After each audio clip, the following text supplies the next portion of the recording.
The night shift at San Juan de Dios. In 1955, Bogotá's renowned San Juan de Dios hospital was undergoing repairs after decades of service.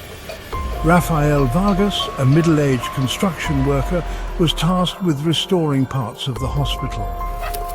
One evening, after a grueling day of work, Rafael decided to rest in a dark corner of the hospital's abandoned west wing. He fell asleep without realizing it, only to wake hours later in pitch blackness. Startled and confused, Rafael grabbed his flashlight and began making his way through the winding corridors.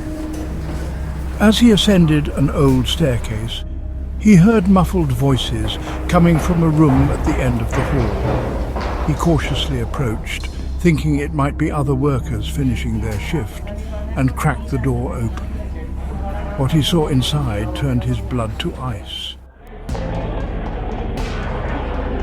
In the center of the dimly lit room, once an operating theater, stood a group of men in white coats, huddled around a body on a surgical table.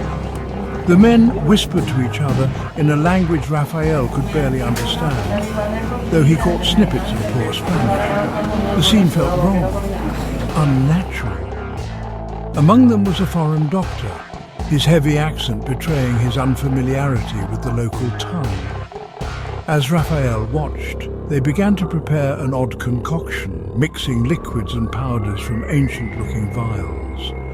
Rafael's fear grew as he noticed a large, tattered map of the human body on the wall, far older than anything modern medicine would use. The doctors carefully injected the mysterious mixture into specific points on the corpse's body, following the map's instructions. Moments later, they began to sway the body back and forth on the table, as though performing some macabre ritual. Suddenly, the corpse convulsed violently. The doctors remained calm, scribbling notes in small journals, seemingly satisfied. The dead body began to emit faint groans, its eyes fluttering open, and for a brief moment it appeared as though they had succeeded in reanimating the dead. Rafael's heart pounded in his chest, but before he could react, the doctors swiftly wrapped the body in a thick cloth and declared that it was time for cremation. Terrified, Rafael fled the hospital and never returned. For years, he kept silent until the day he confessed to a close friend what he had witnessed. The revival, the foreign doctor, and the ritualistic procedures were forever seared into his memory. But no one ever believed him, except for the whispers among the locals who said that certain things should remain dead.